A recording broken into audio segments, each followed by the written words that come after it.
One of the features of Google that I spoke about the other day was Google Forms.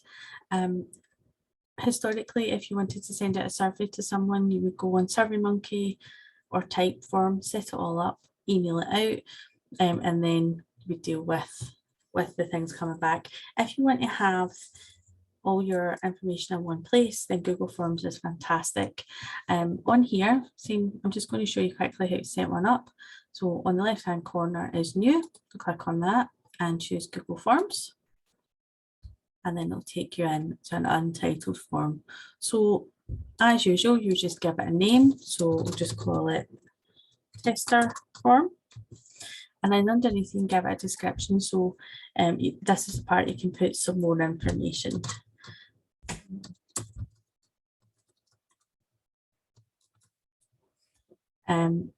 So to add in questions, there's a little drop down thing here. So you can add a question, import questions.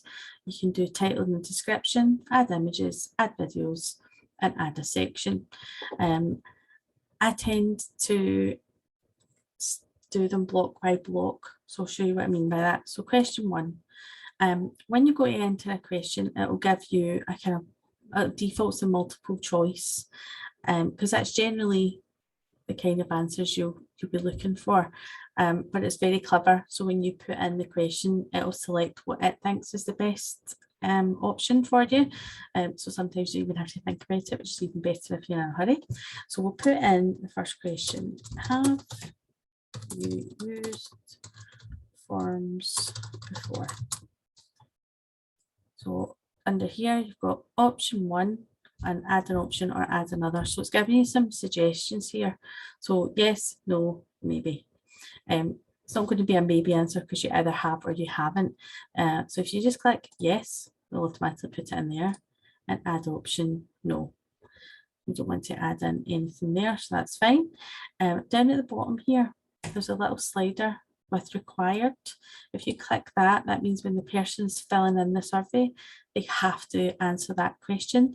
You don't want people skipping through. If there's some bits that aren't vital to your questionnaire, then you have to ask yourself why you're asking them in the first place.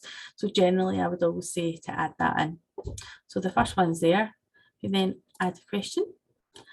You can see what that one's going to look like. It's put a little red asterisk there, which means it's got to be answered. So just in case you forget. Question: what is your favorite feature? And what you'll notice is here on the right, it's changed because it thinks that the best thing for this is a short answer. So there's lots of different responses that you can put in. So you can have a short answer, a paragraph, multiple choice, checkboxes, drop down, linear scale, multiple choice, tick box grid. So a short answer for that one is probably going to be the most appropriate because I can't really see anybody putting War and Peace in there as a reason that or a thing that they love most about Google Forms. So click required and then add another question. And what we'll do for this one is, what features have you used before?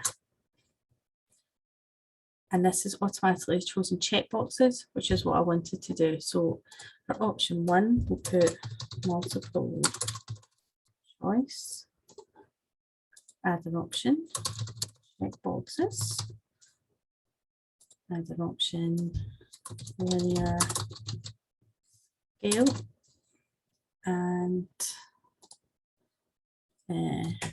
short and required. So at any point while you're doing this, you can, just so you can kind of keep an eye on what it looks like, if you go up to the top here, there's a little eye icon with preview. If you click it, it'll then open up your tester, and this is what people will see when it's sent out to them. So you'll get to see exactly what it looks like. You can also go back into it.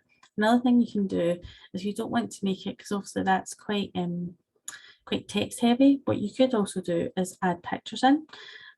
So if you're using it for something for kids, or if you're working with a group of people who are more visual, then you could also put in pictures instead, so it's not just very text heavy. So there's so much that you can do with this. I'm going to split it into two. This was just showing you how to set one up. And then after that, I'll show you how to deal with the responses and the information that can be pulled from it. Thank you.